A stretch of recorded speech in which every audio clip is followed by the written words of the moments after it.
మార్కెట్లో పూలకు మంచి డిమాండ్ ఉండడంతో తెలుగు రాష్ట్రాల్లో రైతులు అధిక విస్తీర్ణంలో సాగు చేస్తున్నారు. జూన్ నుంచి ఆగస్టు వరకు ఈ పంటను నాటుతారు. గతంలో శీతాకాలంలో మాత్రమే పూల దిగుబడినిచ్చే రకాలు ఉండేవి. ప్రస్తుతం సంవత్సరం పొడవునా దిగుబడినిచ్చే రకాలు కూడా అందుబాటులో ఉన్నాయి. మంచి మార్కెట్ డిమాండ్ ఉన్న ఈ పంట నుంచి రైతులు అధిక పూల దిగుబడి సాధించాలంటే పంట వేసే మొదలు కోత వరకు మేలైన యాజమాన్యం పాటించాలని సూచిస్తున్నారు సీనియర్ శాస్త్రవేత్త డాక్టర్ సుధా జాకబ్.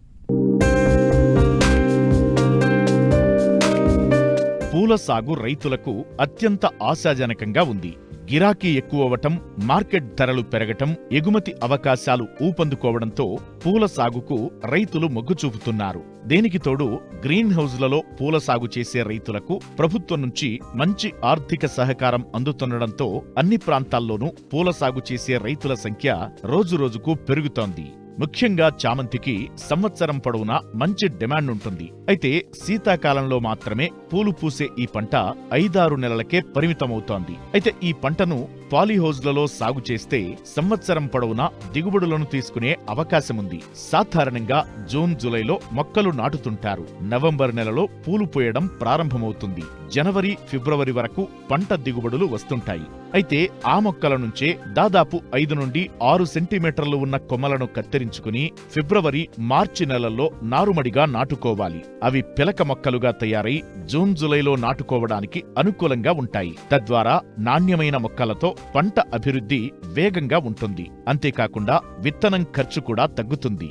ముఖ్యంగా మార్కెట్లో డిమాండ్ ఉన్న చామంతి రకాలను సాగు చేసి మేలైన యాజమాన్య పద్ధతులు పాటిస్తే మంచి ఆదాయం పొందవచ్చంటున్నారు కృష్ణా జిల్లా ఘంటసాల కృషి విజ్ఞాన కేంద్రం సీనియర్ శాస్త్రవేత్త డాక్టర్ సుధా జాకబ్.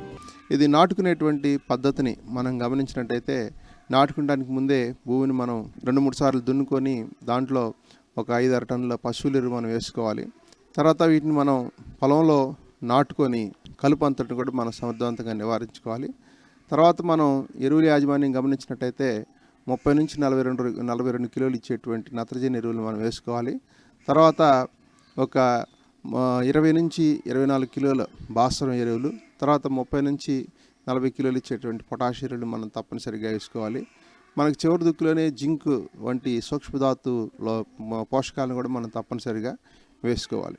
ఈ వేసుకునేటువంటి ఎరువులను గమనించినట్టయితే మొదటి దఫాలో సిఫార్సు చేసినటువంటి మొత్తం భాస్వరం ఎరువుని వేసుకోవాలి. దాంతోపాటుగా సగం నత్రజని ఎరువుల్ని, తర్వాత సగం పొటాషియం ఎరువులు మనం వేసుకోవాలి. తర్వాత నాటిన తర్వాత 45 రోజులకి యూరియా సగభాగాన్ని మనం మళ్ళీ వేసుకున్నట్టయితే మనం మంచిగా ఈ ఎరువు పోషకాలు మనం అందించడానికి అవకాశం ఉంటుంది. తద్వారా మనకి మంచి దిగుబడి రావడానికి అవకాశం ఉంటుంది. సాధారణంగా చలి ప్రాంతాల్లో నీటిలో నిద్రావస్థ ఉంటుంది, కానీ మన ప్రాంతాల్లో నిద్రావస్థ ఉండదు. కనుక ఉష్ణోగ్రతలు ఎక్కువగా ఉన్నప్పుడు మంచిగా పూలు పూసి మంచి దిగుబడి రావడానికి అవకాశం ఉంటుంది.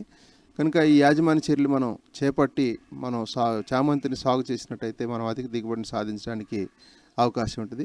చామంతి పంటకు ముఖ్యంగా పచ్చ పురుగు, ముడత పురుగు, ఆకు తొలుచు పురుగులు ఎక్కువగా ఆశించి నష్టం కలగజేస్తాయి. వేరుకుళ్ళు తెగులు కూడా ప్రధాన సమస్యగా ఉంది. సకాలంలో వీటిని పసిగట్టి నివారణ చర్యలు చేపడితే మంచి దిగుబడులను సాధించవచ్చు. ఈ పురుగులు తెగుళ్ళు ఆశిస్తూ ఉంటాయి. ఈ ఆకుని చుట్టేటువంటి పురుగు, తర్వాత ఆకును ఆశించి తినేటువంటి పురుగులు దీన్ని ఎక్కువగా ఉంటా ఉంటాయి.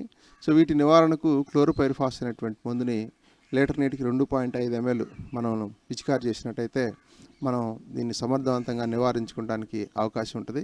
తర్వాత దీంట్లో ప్రధానంగా వచ్చేటువంటిది వేరుకుళ్ళు తెగులు అనేది కూడా ఎక్కువగా వస్తూ ఉంటుంది.